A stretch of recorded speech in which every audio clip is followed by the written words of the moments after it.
आरव गुप्ता का सवाल लेते हैं। टीसीएस इन्होंने खरीदारी की हुई है। बाइंग प्राइस 2940 2940 की है। 1 मंथ का नजरिया लेकर चल रहे हैं।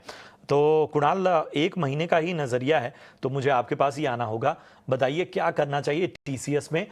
2940 इनकी बाइंग प्राइस है। वेल, फिलहाल कोई ऐसी मोमेंटम टीसीएस में देखने को नहीं मिल रही।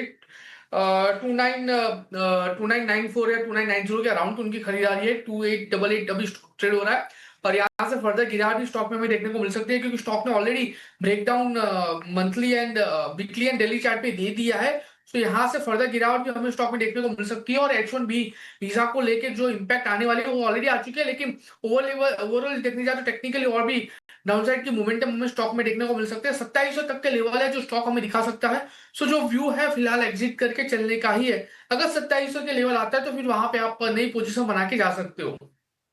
2700 का लेवल ध्यान रखिए, वहां पर नई पोजीशन बनाई जा सकती है। शमीम जी का सवाल लेते हैं बिहार से। और कल्याण ज्वेलर्स इन्होंने खरीदारी की हुई है।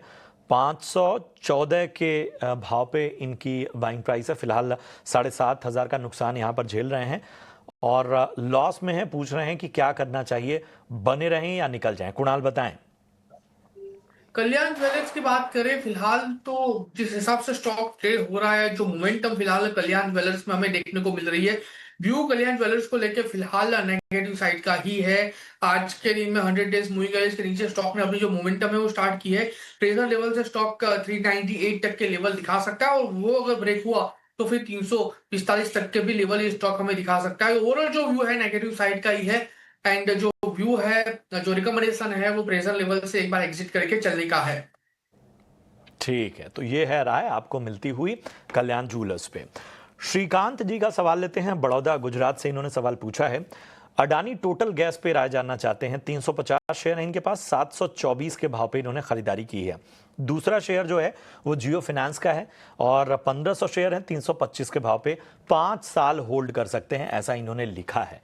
तो दोनों ही शेयर की अगर हम बात करें तो जियो फाइनेंस में नुकसान होता हुआ 325 की इनकी बाइंग है, और अडानी टोटल गैस की बात करें तो 724 की इनकी बाइंग है। राज बताएं, 5 साल के लिए दोनों स्टॉक का लेवल्स आपके सामने है, क्या करना चाहिए?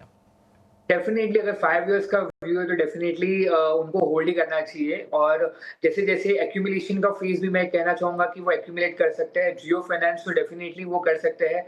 यहाँ से उनका जो बिजनेस मोमेंटम भी हमें लगता है कि बहुत अच्छा हो सकता है। और जैसे जो वो जो अग्रीमेंट्स और जो जिस पे वो कंपनी फोकस कर रहे हैं वो धीरे धीरे हमें लगता है कि वो ऑन पेपर इम्प्लीमेंट हो रहे हैं, और उनका जो आउटलुक है वो काफी बेहतरीन है। तो उस पे जियो फाइनेंस में तो डेफिनेटली वो 5 इयर्स की व्यू पे लेके आगे चल सकते हैं। अगर हम बात करें अडानी टोटल गैस की, तो डेफिनेटली यहाँ पे भी जो कंपनी का जो सीएनजी नेटवर्क स्टेशन है वो काफी इंक्रीज हो गया है, क्लोज टू 600 टू 650 स्टेशन का।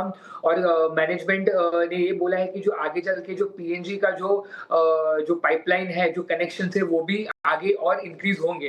प्लस इनके जो केपेक्स का प्लान है वो भी काफी इंक्रीज हो रहा है। केपेक्स के चलते जो नए नए स्टेशन जो इंट्रोड्यूस होंगे उससे भी वॉल्यूम पिकअप होने की बहुत सारी संभावना है। और जैसे कि जो गवर्नमेंट का फोकस है कि टुवर्ड्स हम रिन्यूएबल पे आ जाए, या बैटरीज पे आ जाए, या सीएनजी पे आ जाए, ताकि जो पेट्रोल पे जो फोकस है वो काफी कम हो जाए। तो उसके चलते जो कंपनी का ईवी चार्जिंग है वो भी ईवी चार्जिंग स्टेशन भी काफी हद तक इंस्टॉलेशन जो है उनका 4000 के करीब आंकड़ा पहुंचना नजर आ रहा है, और आगे चल के ये और भी बढ़ेगा।